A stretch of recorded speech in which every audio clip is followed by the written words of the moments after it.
Alors, déjà, première notion que j'aimerais introduire dans ce tuto, c'est la notion dans Python. Donc, on va se mettre en scripting. Voilà, on va faire new.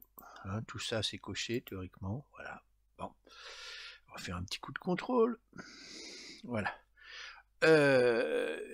Lorsque on définit des variables dans Python, certaines variables sont accessibles par des modules, c'est-à-dire des procédures, si vous voulez, des petits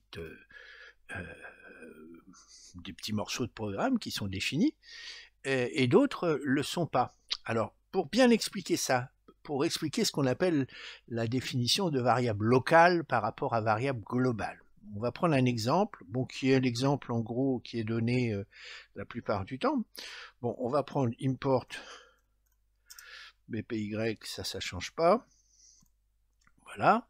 Alors, on va se définir une variable, var. On va la prendre numérique, on pourrait la prendre n'importe comment, voilà. Voilà, quand on la définit comme ça, elle fait partie du corps du programme, hein, d'accord?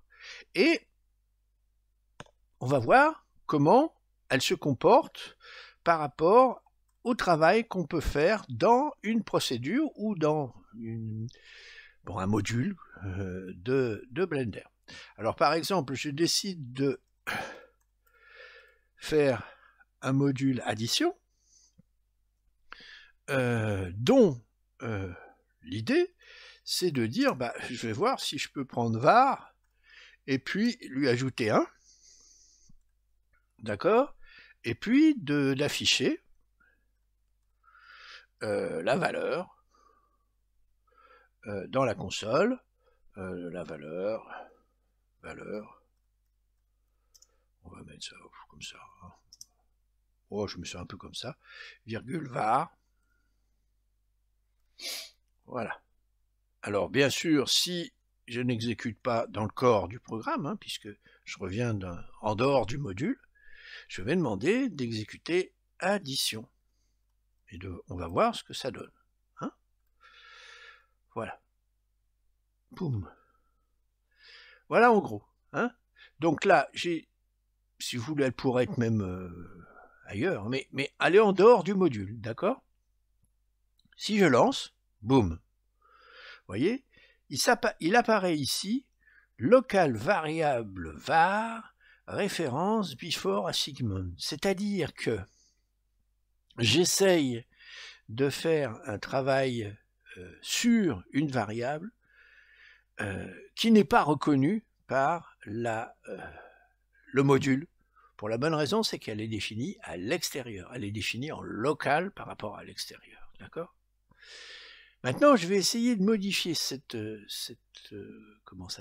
variable, et puis de dire, voilà, moi, je vais lui donner un nouveau statut. Pardon. Je vais l'appeler global, cette variable. Et on va voir ce que ça change. Cette fois, ça veut dire quoi? Ça veut dire que la variable var va être reconnue par tous les modules, même à l'intérieur, pour les calculs. Regardez ce qui va se passer. Voilà, si je regarde maintenant dans la toggle console, si j'arrive à la voir, voilà, elle est là quelque part. Voilà, vous voyez? Là, j'ai valeur 2. Alors que précédemment, j'avais local variable référenced before assignment. D'accord? C'est-à-dire qu'elle était référenciée avant assignment. C'est-à-dire qu'elle était locale, quoi, en gros. Alors que là, je l'utilise comme une variable globale. D'accord?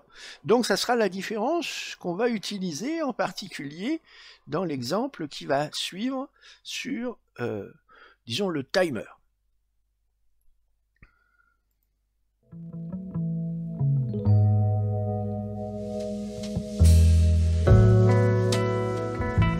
Alors, dans dans cette petite partie, je vais vous parler du timer qui est à l'intérieur de Python de Blender. Alors pour ça, je vais vous emmener déjà sur Internet. Là, ici, je vais prendre cette adresse-là, copier, voilà, hop, et voilà. Alors, on est à cet endroit-là, vous voyez, on est dans Blender 3.5.1, et application, timers, horloge. Alors, run fonction in X secondes, c'est-à-dire ça va déclencher une fonction dans X secondes, run une fonction every X secondes, toutes les X secondes. Enfin, vous avez toute une série de possibilités avec ce timer. Nous, on va en utiliser une, c'est-à-dire le déclenchement pendant un certain temps d'une action. D'accord ? Hein, ça marche toujours comme ça, c'est-à-dire il y a une action, il y a eu une espèce de module qui va être envoyé par la fonction du timer. Alors, pour ça, donc on va se mettre, c'est déjà mis, import BPY, on a fait, et puis on a notre petit cube. Et on va demander tout simplement à Blender de lancer l'exécution de l'avancement du cube pendant un certain temps que l'on va fixer nous.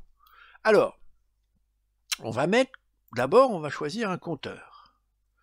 Hein, c'est le compteur, ça c'est le compteur du temps, d'accord, égal, on va mettre à 0 au début. Hein. Alors ça c'est important pour la suite, vous allez bien voir ce qui se passe. Et là vous allez voir qu'on va appliquer ce dont je vous ai parlé sur le local et le global après. Parce que la fonction qui va être lancée par le timer, hein, c'est-à-dire par l'instruction, bon je peux même vous la donner comme ça vous la verrez, hein, elle s'appelle BPY, hein, je fais à l'inverse de d'habitude, .app.timers.register, .register, et elle lance une certaine fonction, peu importe, moi je vais l'appeler fonction horloge, d'accord, oh, j'ai bien écrit horloge, et je vais fermer la parenthèse, voilà, d'accord, c'est cette instruction-là qui va lancer ce module qui s'appelle fonc-horloge et dans lequel je vais faire des choses, d'accord, en fonction du temps.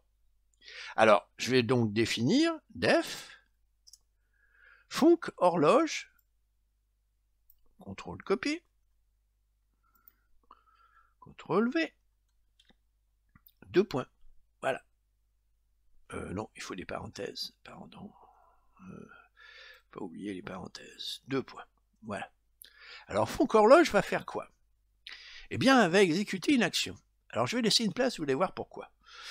Alors, action, bon, action, ça va être ce que je veux faire, c'est-à-dire action à exécuter, ça va être avancer mon cube, d'accord? Donc, sous-entendu, je vais avoir BPY, point data, parce que bon, il est déjà là, data, point objects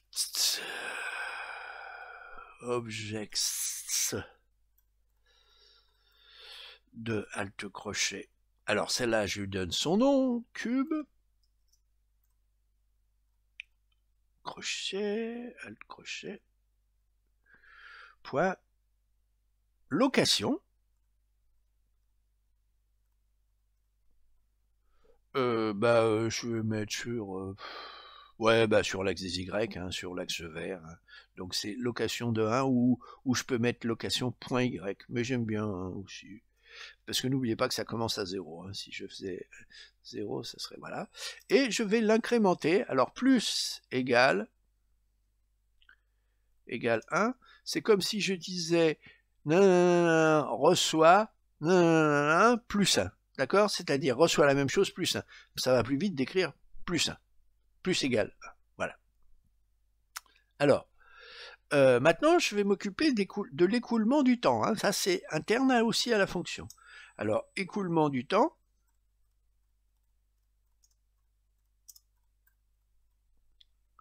Qu'est-ce que je vais faire? Je vais prendre le compteur. Alors là, c'est là où il y a une petite vacherie sur laquelle il faut faire attention. C'est pour ça que j'ai mis un peu de... Voilà. C'est pour ça que j'ai fait une première partie. C'est que compteur, vous voyez qu'il est utilisé à l'intérieur de la procédure, enfin du petit bloc là. Or, il a été déclaré à l'extérieur en local. Et si je fais comme ça ne marchera pas. Parce que compteur, lui, à l'intérieur de la fonction, il va se dire, mais attends, mais c'est quoi ça? Eh bien, ce qu'il faut faire, c'est ajouter ici compteur, global compteur. Et là, à ce moment-là, on va prendre en compte le fait que le compteur, mais pourquoi je mets égal? Compteur est considéré comme une variable globale, d'accord? Et à ce moment-là, l'incrémentation aura un sens. Et puis, je peux m'en servir après. Et là, je traite l'écoulement du temps. Alors, je fais faire if compteur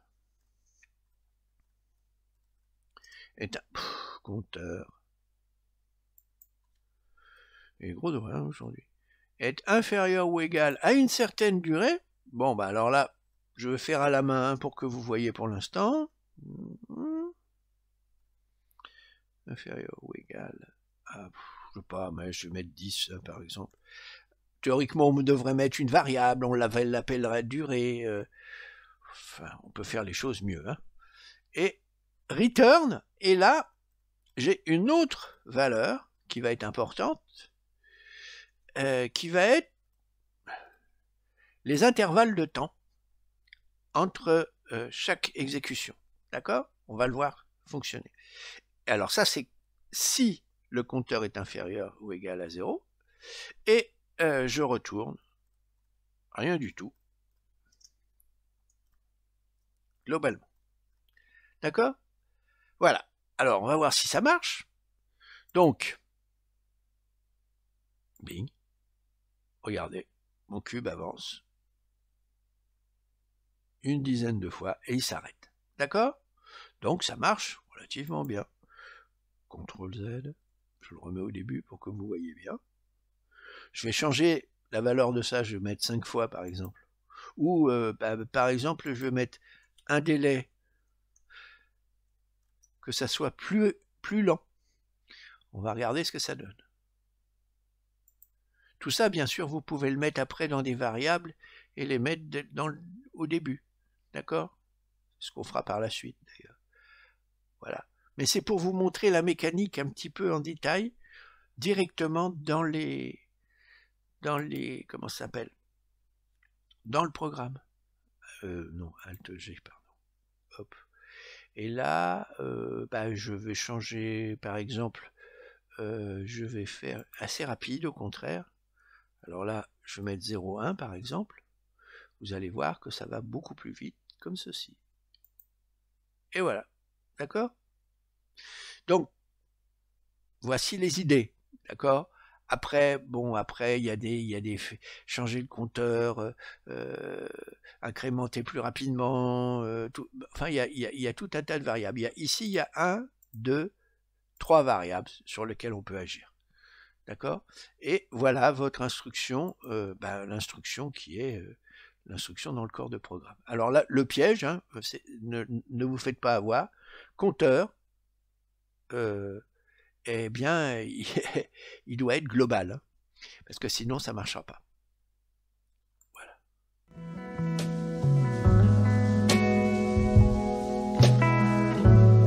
Afin d'introduire les fonctions qui vont venir, on va parler un petit peu de ce qu'on appelle le barycentre ou le centre de gravité.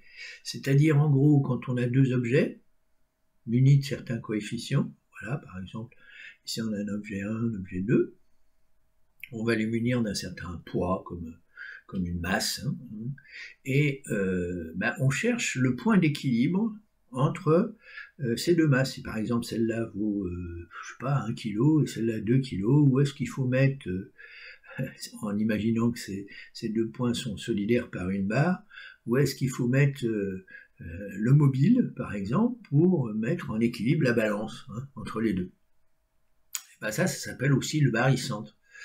Bon, alors on affecte à chacun des objets un coefficient, qui, par exemple ici dans le programme Python, ça va être le coefficient t, ici je l'ai mis à 0,2, je peux le mettre n'importe où. Et puis on va voir comment on peut faire pour positionner le mobile justement à ce barycentre ou centre de gravité, comme vous voulez. Alors, pour ça, on fait un programme Python. L'objet 1, c'est celui-là, par exemple, de mes souvenirs. Voilà. Et l'objet 2, c'est celui-là. D'accord? Et le mobile, bien sûr, il est n'importe où pour l'instant.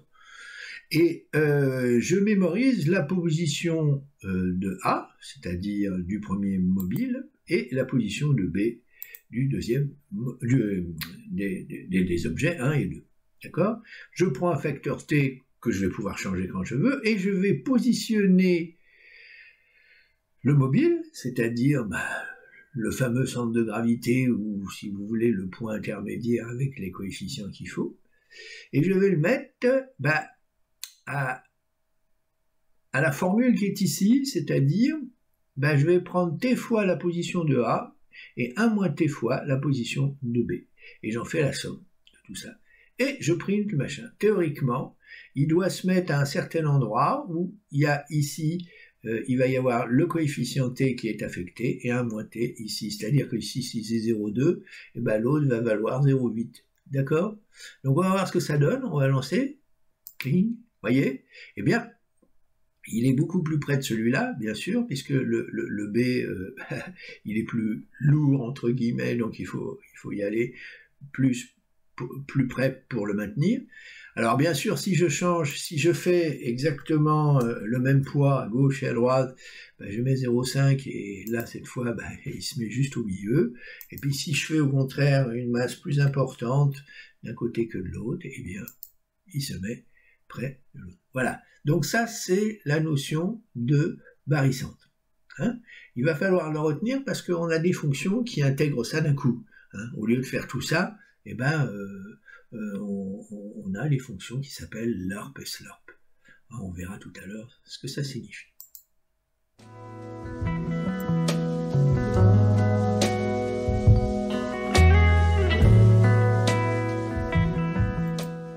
Alors, l'idée de cette troisième partie, c'est de faire intervenir une fonction, ce qu'on appelle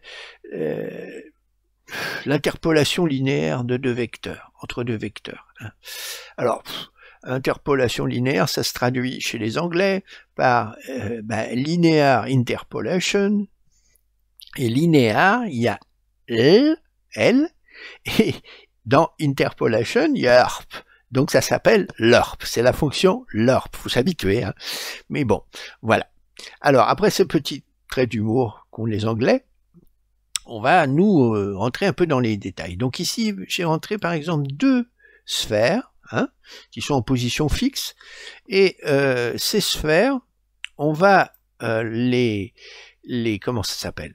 Elles vont nous servir de référence par rapport à la position du cube qui va être le mobile en quelque sorte. C'est-à-dire que on va exprimer la fonction barycentre qui existe en mathématiques, c'est-à-dire qui positionne un objet entre deux points affectés de certains coefficients A et B par exemple. C'est une espèce de centre de gravité.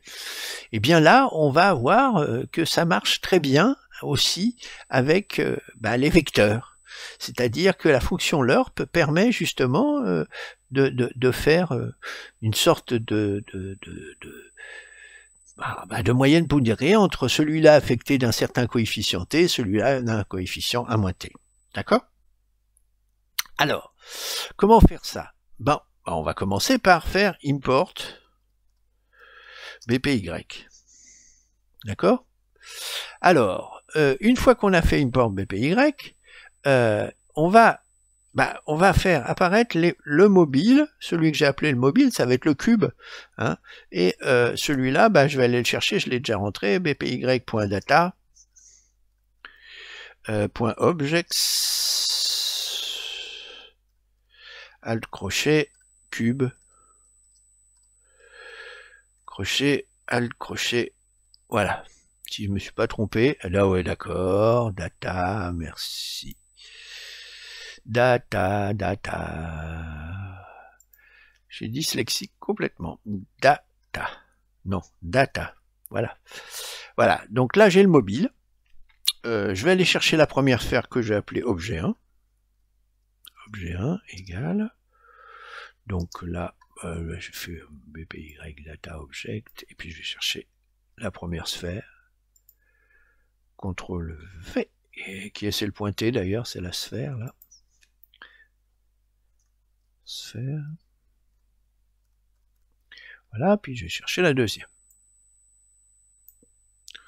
CTRL copie, que je vais appeler object 2,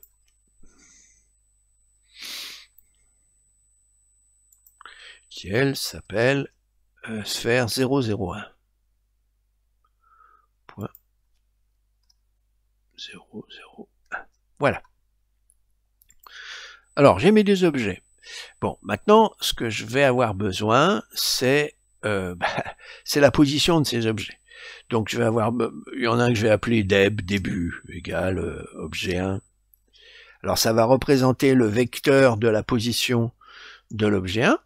Hein, position, c'est ça qui est fort, c'est qu'on travaille directement sur les vecteurs, et fin, je vais l'appeler, ça va être la même chose avec l'objet 2, d'accord, voilà, CTRL copie, hop, CTRL JT, objet 2, et c'est là que va intervenir la fameuse fonction LORP,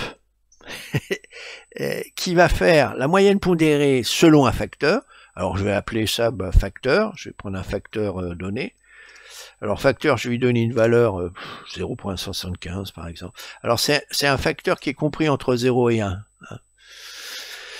Faut pas se tromper, faut toujours parce que ça va donner 1 pour l'un et 1 moins t pour l'autre. Hein, d'accord? Bon. Alors maintenant, quelle est cette fonction? C'est facile. Vous prenez le vecteur mobile, qui correspond à la position, bien sûr, et puis vous allez, la location, c'est, je sais pas pourquoi, là, j'ai eu un coup de, comment ça s'appelle, des noces de simulation, ça m'est revenu, location, position, ça n'existe pas, bien sûr. Enfin, ça n'existe pas. Si, ça existe, mais pas ici. Location égale, eh bien, justement, alors, une moyenne pondérée entre deb, le premier vecteur, et le deuxième vecteur sur lequel j'ai appliqué LORP. Hein, LORP, au fond, elle conjugue le vecteur qui est là, et le vecteur qui va être à l'intérieur de la parenthèse, fin, et bien sûr, mon facteur, qui va être ici. D'accord? C'est-à-dire qu'en quelque sorte, je vais calculer la moyenne entre deb et fin, en fonction du facteur qui va être affecté, c'est-à-dire 0,75 pour l'un et 1 moins 0,75 pour l'autre. D'accord? Voilà. Alors, on va voir ce que ça donne. Alors, vous voyez, là, comment ça s'appelle? Mon cube, mon mobile, il n'est pas dans la direction des deux, hein, il est ailleurs. Mais lorsque je vais lancer, boum, il se met automatiquement entre les deux, à l'endroit où il faut, c'est-à-dire à 0,75, entre la sphère 1 et la sphère 2. D'accord? Je vais retirer d'ailleurs le repère qui me gêne, et aussi mettre le curseur ailleurs. Alors si je change ici, si je mets, cette fois pour passer de l'autre côté, 25 par exemple, et regardez ce qui se passe, bloom. Et là où c'est génial, c'est que si, dans une animation par exemple, je vais mettre mon curseur là, je monte mon vecteur où je le déplace n'importe où, voilà, je le mets là par exemple, bon cette fois je suis plus du tout aligné sur les axes, eh bien je vais mettre 0,3 par exemple, ou 0,9, voilà. Regardez ce qui va se passer. bling, il vient automatiquement s'aligner entre les deux. D'accord? C'est ça qui est génial. Et je remets ensuite en 25. C'est-à-dire, quelle que soit la position du deuxième, de toute façon, il va venir se mettre à côté. D'accord? Et ça, c'est assez fantastique. Alors, c'est ce qu'on va utiliser dans la suite. Hein. C'est ce qu'on va, bien sûr, nous, on va essayer de faire osciller ce petit cube entre les deux sphères. Mais ça, c'était pour introduire la fonction, donc la fonction lerp. Alors, vous voyez sa sémantique. Hein. Deb, le premier vecteur, ou le deuxième, comme vous voulez, hein, et le facteur entre les deux. Et puis, vous exécutez ça et vous envoyez ça sur l'objet que vous voulez positionner. Donc, vecteur égale un vecteur de début, un vecteur de fin, lerp, facteur. D'accord ?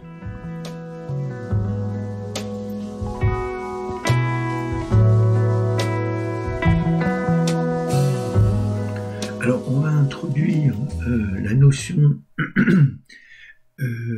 de comparaison de lerp, la fonction qu'on a vue précédemment, avec une autre qui est utilisée aussi, qui est la fonction slurp. Alors, avec les bruits lerp et slurp, ça veut dire quoi? Ben, lerp, on avait vu que c'était linéaire approche sur un objet, avec un petit peu le genre de formule qui est affiché ici, hein, c'est-à-dire qu'un mobile était entre deux points avec des coefficients t et 1 moins t, hein, ce qu'on appelait le barycentre. Là, j'avais mis t égale 0,8. Et on va voir qu'il y a une autre fonction qui s'appelle slurp, qui a une autre approche avec un autre type de calcul.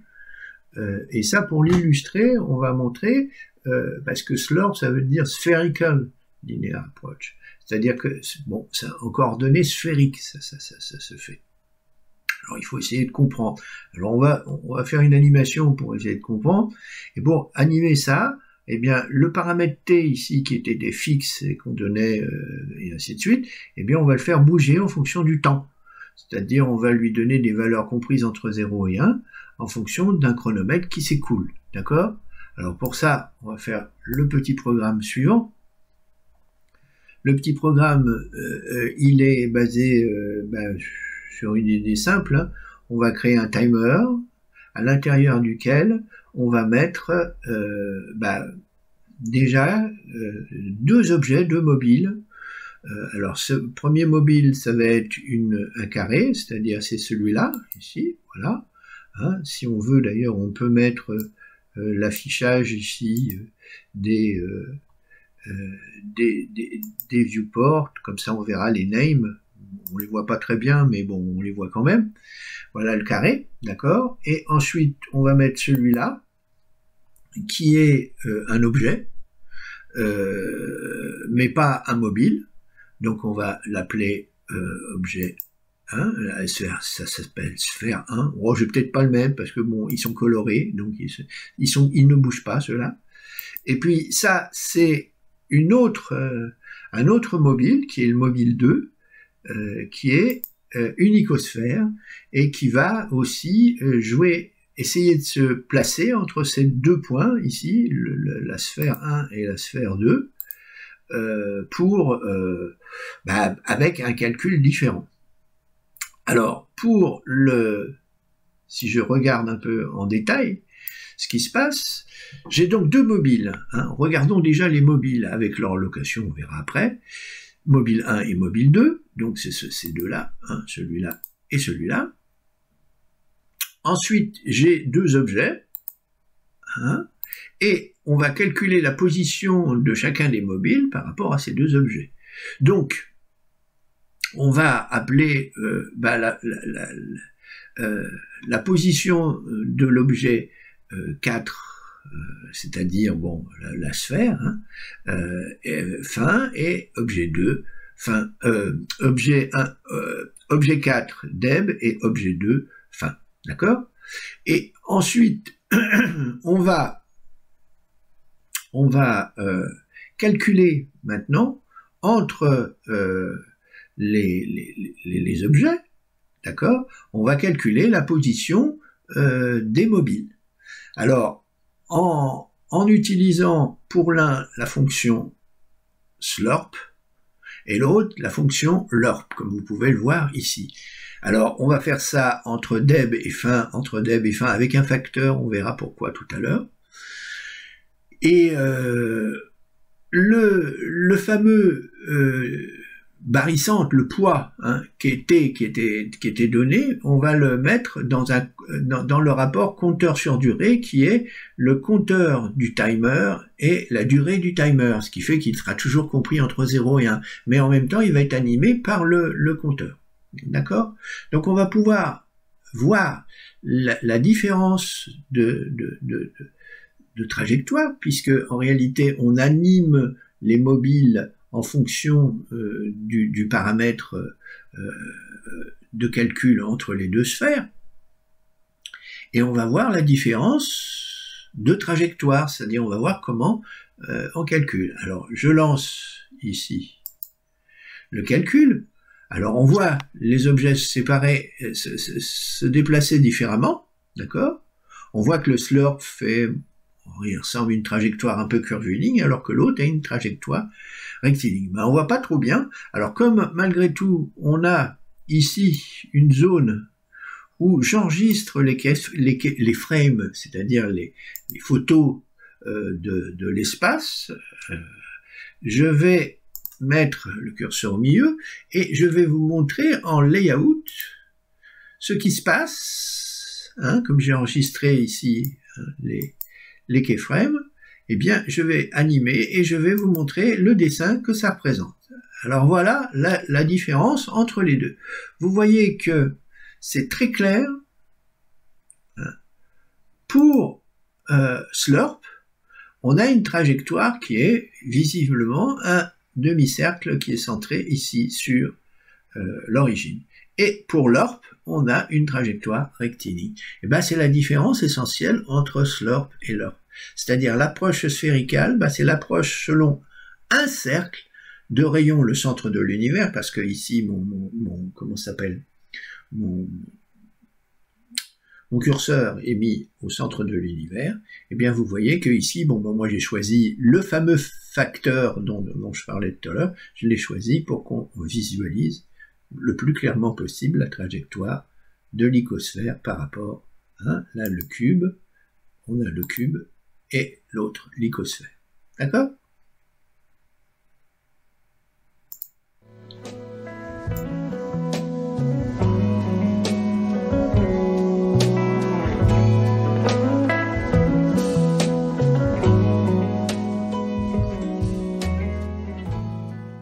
Alors, comme nous l'avons vu pour slurp, on va essayer de décrire. Alors là, on avait vu la formule qui donnait un petit peu les déplacements selon lurp. Et bien pour slurp, la formule qui donne ce déplacement-là, la voilà. Alors vous voyez un petit peu, ça, on peut imaginer que c'est notre art de cercle. QT, c'est la position du mobile entre Q1 et Q2, c'est-à-dire les deux extrémités ici que l'on voit là et puis l'autre côté, d'accord? Et eh bien la formule qui donne le déplacement entre Q0 et Q1, donc entre ces deux positions-là, c'est celle-là. Elle est un peu compliquée. C'est sinus de 1 moins t oméga. Oméga étant l'angle que fait Q0, Q1. D'accord? Donc Q0, sinus t oméga Q1 sur sinus oméga. D'accord? Donc vous voyez la différence entre le barycentre et ici c'est en quelque sorte une moyenne pondérée sur les angles. Parce que ici au fond on a oméga t, et ici de l'autre côté on a oméga de 1 moins t. D'accord? Donc on a cette formule là, d'accord, qui se démontre, elle est un peu sérieuse, mais elle se démontre.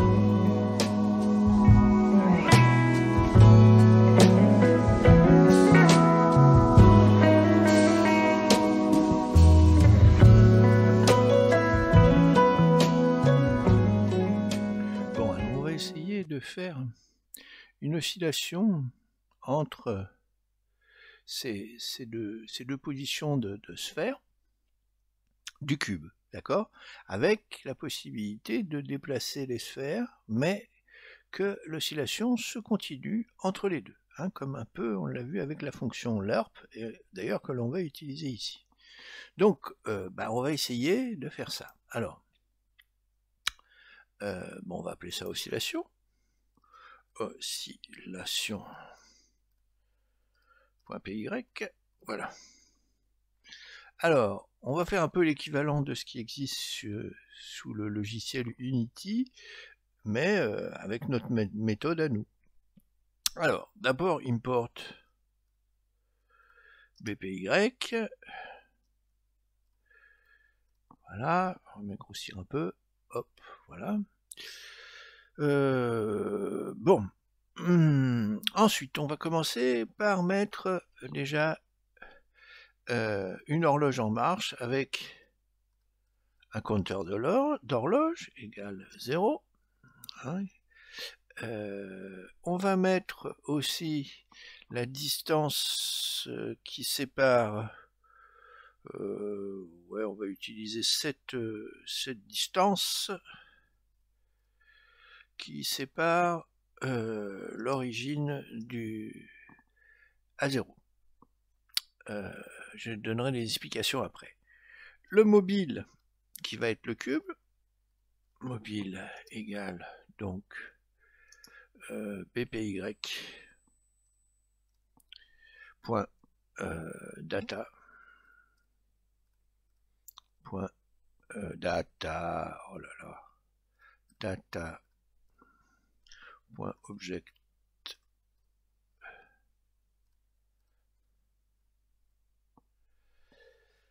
le crochet cube.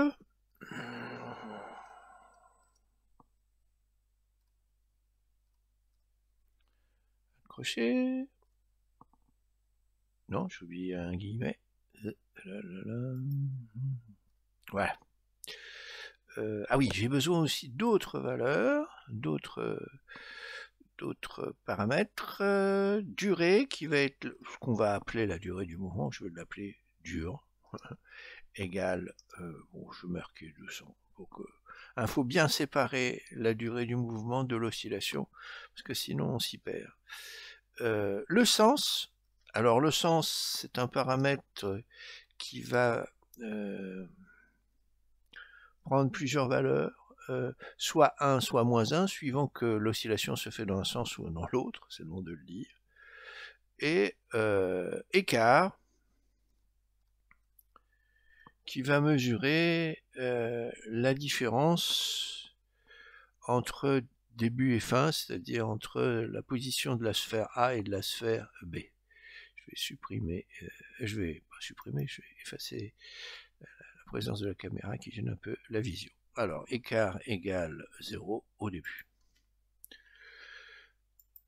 Je mets tous ces paramètres-là parce que j'en aurai besoin. Ensuite, je vais définir la fonction qui s'appelle avance, hein, qui va être appelée par le chronomètre, par le timer. Alors, avance, avance, c'est avance au sens large, pour la bonne raison, c'est que de temps en temps. Et alors, pour être tranquille, je vais marquer en global, bon alors, compteur, ça c'est sûr, compteur, global mobile aussi, parce que je vais agir global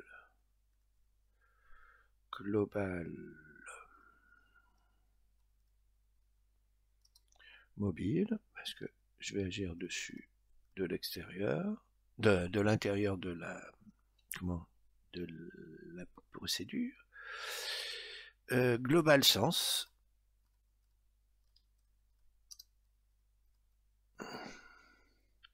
et global distance, global dist. Bon, ça c'est pour être tranquille, hein. Sinon des fois j'aurai des problèmes. Alors, je vais commencer déjà par étudier les déplacements de mon mobile sur l'axe des Y, et je vais dire que si l'ordonnée de mon mobile est inférieure entre fin et début, hein, va falloir que je définisse début et fin, mais bon, c'est pas grave, je vais le faire tout à l'heure. On peut le faire si vous voulez, mais ça n'a pas d'importance. Ça va être la position de la sphère 1 moins la position de la sphère 2. Donc je vais avoir if mobile 1, mobile de 1, c'est-à-dire l'y, hein, mobile location, location, alt crochet 1, alt crochet 2, est inférieur ou égal, donc inférieur ou égal à fin, alt crochet 1, c'est-à-dire l'ordonnée de fin, fin étant ce qui va correspondre à une des deux sphères, et ou, or, je mettrai les parenthèses après, hein. Où est-ce qu'il s'est marqué? Moi ça me nomme n'importe où, or, oh là là, or,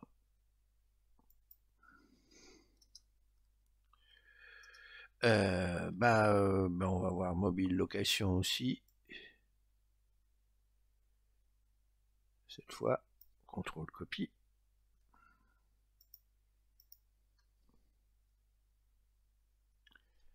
Alors lui, supérieur ou égal, donc supérieur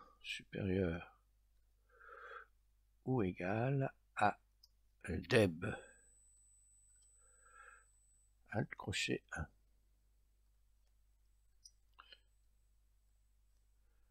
Voilà. Je vais tirer un peu pour que vous voyez mieux.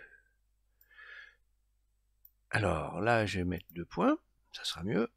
Je vais mettre des parenthèses, parce que sinon, j'aime pas trop, je me méfie de ce que peut faire une chose assez longue. Ça, je le mets en clair pour que vous ne soyez pas perdu avec la variable bidule qui désigne truc. On peut se perdre. Voilà. Toc toc. C'est un peu long à écrire, mais bon, c'est comme ça. Voilà. Donc là, je vais là, et je vais dire ce qui se passe. Donc, si je suis hors de l'intervalle qui est compris entre ces deux sphères, eh bien, je vais changer de sens, enfin, hors, juste à la limite, et je vais changer de sens, donc je dis sens reçoit sens étoile moins 1, je pourrais écrire autrement, mais c'est toujours essayer d'être le plus clair possible dans les expressions, parce que sinon, si je cherche la vitesse, on s'en sort pas, on voit pas où on va. Voilà, dist, alors ça c'est un petit truc que j'ai trouvé au fur et à mesure, c'est au lieu de remettre la distance à 0, je la remets à 1. Ça c'est important, on verra ensemble pourquoi, quand on fera... Pourquoi j'ai mis 10 de crochet, hein, je sais pas. 10 égale 1. Voilà. Et là, je reviens dans le corps et je dis if sens égal moins 1. C'est là où je vais décider, je vais dans tel sens ou dans tel autre. 2 points. Alors, et là, je vais utiliser le fameux LORP. Donc, mobile location. Donc, vous voyez l'intérêt d'avoir mis mobile. Mobile location.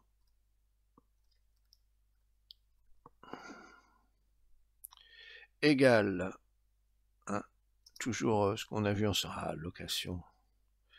Égale, deb. Point. Donc, le LORP, l'approche linéaire entre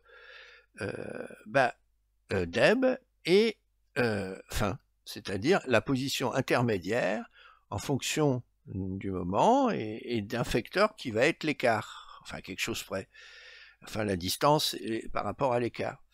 Donc fin, un facteur, si vous voulez, de donc distance, dist, divisé par écart. Voilà. Parenthèse. Voilà. Ça, c'est dans le cas où le sens est négatif. Else, c'est-à-dire dans le cas où le sens est positif, bon, bah, je vais reprendre la même formulation. Mobile machin. Contrôle copie. Contrôle V.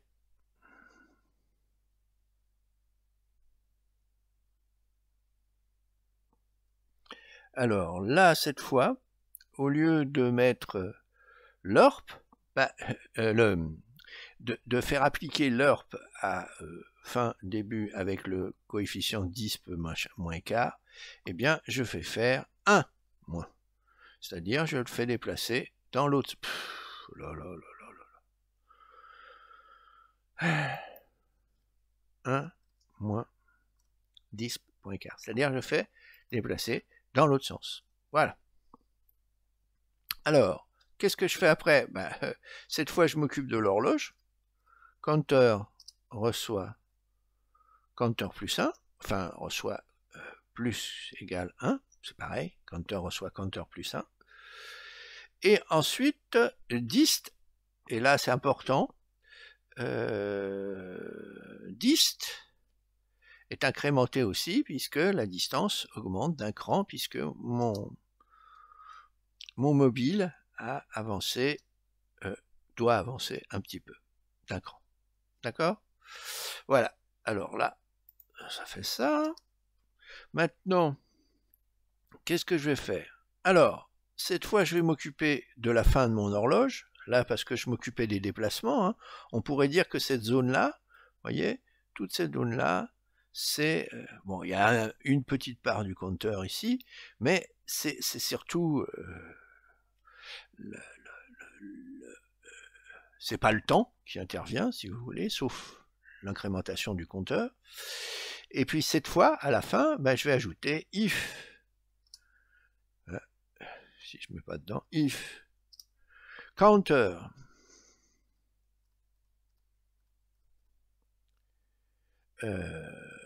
inférieur ou égal, donc inférieur ou égal à dur, la durée. Hein, c'est pour ça qu'il faut bien dissocier les déplacements de l'avance du compteur.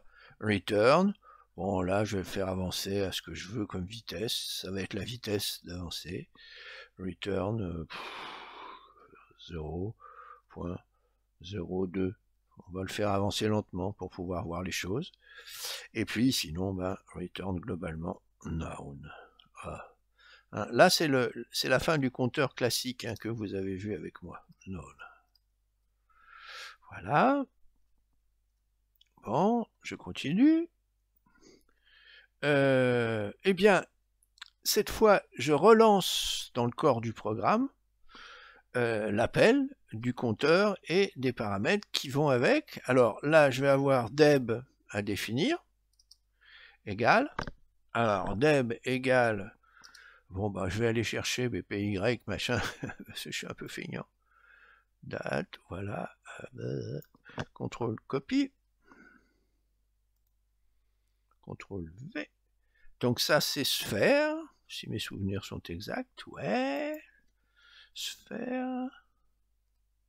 Hein, c'est celle qui est... Ah, je vais vous montrer. Voilà, sphère, celle-là, c'est la première. Donc cote, hein, c'est une des deux qui est là-bas. Voilà, et fin, c'est la position de l'autre. Donc je vais faire tout simplement comme un feignant. Hop, contrôle copie. Contrôle V. Sphère, point, 0, 1. Voilà. Alors, bien sûr, il faut que je les mette en location, hein, puisque sinon ça perd son sens. Hop. Ah bah alors, point location. Point location.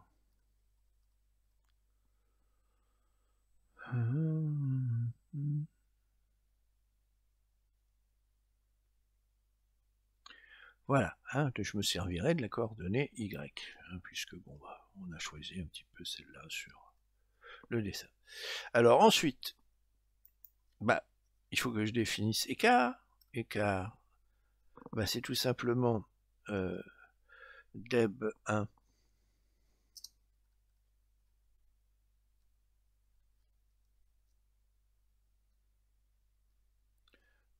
1 moins fin 1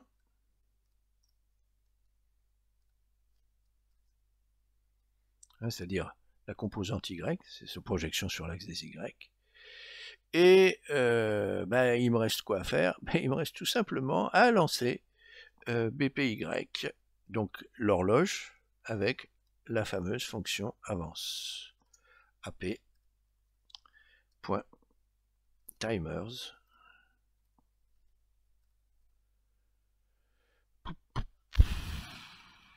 point register parenthèse avance. Alors si on n'a pas fait d'erreur, on devrait avoir l'oscillation ici de la position. On va voir tout de suite. Ah, mobile égard ligne 19.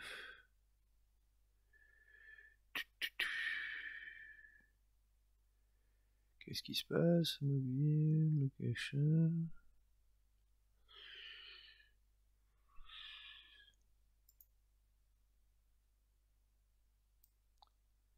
Je vois pas.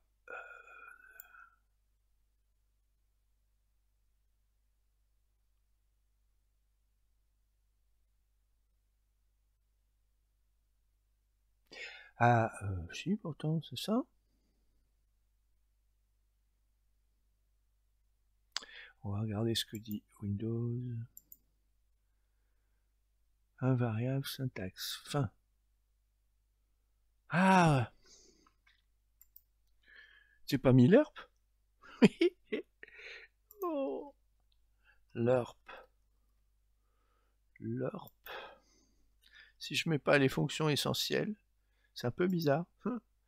Bon, alors on va regarder cette fois. Alors, ligne 32, qu'est-ce qui se passe? Timers, merci. On va y arriver. Hein. Ah, alors, là, je lance. Alors voilà. Voilà, vous avez l'oscillation entre les deux qui se fait très correctement si j'avais pas fait des erreurs. Et là, ça s'arrête parce que le temps est écoulé. Alors, je vais diminuer un peu comment ça s'appelle? La vitesse, enfin le temps, la petite période entre les... Je vais mettre 0,2 seulement. On va voir ce que ça donne. Voilà. Voilà, vous voyez, là, on a clairement l'idée de ce qui se passe. Alors, ça peut être intéressant pour une animation. Hein. On a une oscillation entre deux points qui se fait relativement correctement. Alors, ça dure le temps que dure le demande, hein, c'est-à-dire ici 200. Bien sûr, je peux changer la durée. Alors, une chose très intéressante, on va attendre que ça se termine. Peut-être 200 quand même, ça met du temps. On va prendre, vous allez voir, je vais faire apparaître donc le repère, je vais relancer pour qu'on ait le temps de voir. Je vais utiliser, regardez, je change la position de la sphère et le cube suit, quelle que soit la position que je désire donner à... regardez, ça c'est très intéressant. D'accord. Voilà.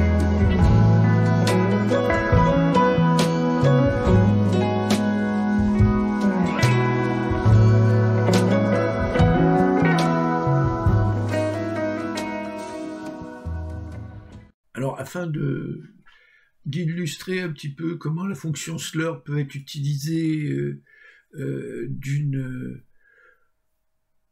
manière très classique pour l'animation, en particulier par exemple, ici l'exemple qu'on va faire c'est sur les couleurs. Vous allez voir que, bon, modulo une petite ruse, on s'en tire très bien. Alors, bon, je vais vous montrer le programme, et puis je vais le commenter.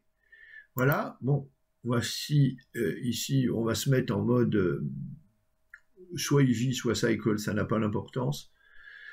Et en mode scripting, on va aller chercher notre programme. Voilà. Alors, ici, on va le remettre, voilà. Cycle ou Eevee, hein, comme vous voulez, hein, ça marche les deux. Alors, on va faire un timer hein, qui contient à l'intérieur le changement de couleur du cube qui est ici. Donc, comment faire ça? Alors, surtout, bien importer les modules qui sont là, hein, BPY, bon, ça c'est évident, et matutile, from matutile, importer tout. Hein. C'est-à-dire là c'est très important parce qu'on va en avoir besoin en particulier pour la fonction slurp et pour d'autres choses, les vecteurs et ainsi de suite. Hein. Alors je vous conseille d'aller voir sur internet les matutile, hein, vous tapez matutile pour Python dans Blender et puis vous verrez ce qu'il y a dedans. Comment commence le programme? D'abord on va on va aller chercher l'objet cube et on va lui affecter une variable, obj. On va lui affecter un matériau que j'appelle mat et que je désigne par une variable. Alors faites attention, si vous exécutez plusieurs fois, les matériaux vont s'empiler. Il faut aller les tuer dans la stack, là, dans la pile des matériaux. Ensuite, alors là, on se préoccupe uniquement du compteur. Alors le compteur va nous servir à faire tourner un petit peu les changements de couleur. Donc compteur au 0 au début et durée 10. Ça, c'est vous choisissez ce que vous voulez suivant la longueur du temps que vous voulez utiliser. Et puis ensuite, je vous rappelle l'idée, hein, cette fonction BPY timer register bidule qui est ici, hein, elle utilise un module que j'ai appelé timer function, vous pouvez l'appeler comme vous voulez, mais c'est à force d'habitude. Alors, voilà, donc ça va être la zone où je vais définir ma petite fonction, et cette petite fonction va contenir deux choses. D'une part, la modification de la couleur, c'est-à-dire l'aspect physique de ce que je veux faire, et puis l'aspect compteur. Alors, n'oubliez pas de définir la variable counter comme globale, sinon timer il se demandera à quel type de variable, parce qu'elle est déclarée à l'extérieur. Quel type de variable je dois manipuler. Hein. Bon, ensuite, donc on rentre un paramètre t égale counter sur durée, qui est compris entre 0 et 1, qui va servir justement pour mélanger les couleurs que je veux mélanger. Alors, où sont ces couleurs? Je les définis dans le programme principal, les voilà. Alors, en réalité, ce sont des pseudo-couleurs. C'est là où il y a la ruse, si vous voulez. Comment pourrais-je dire? Slurp fonctionne très bien sur les vecteurs 3 dimensions, hein, parce que on l'a vu, ça marche très bien, c'est comme l'ERP, hein, ça fonctionne très bien sur la localisation des objets et ainsi de suite. Mais si je veux travailler en couleur, je suis obligé de travailler avec 4 composantes. Et là, Slurp ne veut pas. Alors, on ruse. On se dit, je vais créer 2 couleurs. Alors, je vais prendre la partie couleur RGB. Je vous signale que dans les couleurs, il y a RGB, mais il y a alpha. Il y a une composante alpha de transparence. Donc là, pour l'instant, je m'en occupe pas. Je vais dire, je vais me travailler là-dessus. Et puis, voilà, là, j'ai choisi bleu. Et ici, j'ai choisi rouge. Donc, je vais mixer rouge et bleu, hein, avec le facteur T, T étant donc le rapport du compteur sur la durée, donc qui va changer au cours à chaque incrémentation du temps. Et puis ensuite, je vais créer ma vraie couleur. Alors comment je vais faire? eh ben, je me sers de mix, c'est-à-dire le vecteur que j'ai obtenu par mélange des deux vecteurs qui sont ici. Et là, les voilà, mix 01, mix 02, et mix 0, mix 01, mix 02. Et puis j'ajoute simplement 1 pour la transparence. D'accord? Ça me donne effectivement un vecteur à 4 dimensions cette fois. Et donc je vais pouvoir dire matte diffuse color, c'est-à-dire le matériel diffuse color de matte, eh bien reçoit color, la composante à 4 vecteurs. Et puis ensuite j'affecte à l'objet cube le matériau actif qui est ici, qui s'appelle mat. D'accord? Puis j'avance l'horloge, c'est-à-dire je m'occupe de la partie horloge. Alors les vecteurs, hein, je vous rappelle ici, je les ai appelés vectors, parce que sinon la fonction slorp n'en veut pas, il faut les caractériser comme vecteurs. Et c'est pour ça que j'utilise ce mat-util import étoile, parce que vecteur est à l'intérieur. Hein, tout ça, il faut aller voir dedans. Et puis bien sûr, BPY, app timer register time func, hein, pour exécuter cette fonction-là périodiquement en fonction de l'horloge. Donc je vais lancer. Alors, je suis repassé, hein, ou je peux me mettre en modifie si vous voulez, ça marche aussi. Voilà, je suis en bleu, d'accord, et progressivement, je vais repasser en rouge. Vous voyez? Alors évidemment, selon la vitesse de l'horloge, on va aller plus ou moins vite vers le rouge. D'accord? D'accord? Hein, là, j'ai mis 2 pour que ce soit un peu lent. D'accord? Et voilà, je suis arrivé au rouge. D'accord? Si, vous voyez, je mets 1. Pardon. Si je mets pas la souris dedans, ça marche pas. Si je mets 1, ça se passe plus vite. D'accord? Donc à vous de voir, hein, si vous voulez très rapidement, vous mettez 0,5, 0,1, et ainsi de suite, et là ça va très vite. D'accord? Voilà. Donc un petit peu, hein, la seule ruse qui est vraiment un peu, c'est ici, hein, c'est changer, transformer un vecteur ordinaire 3D en un vecteur color 4D. D'accord?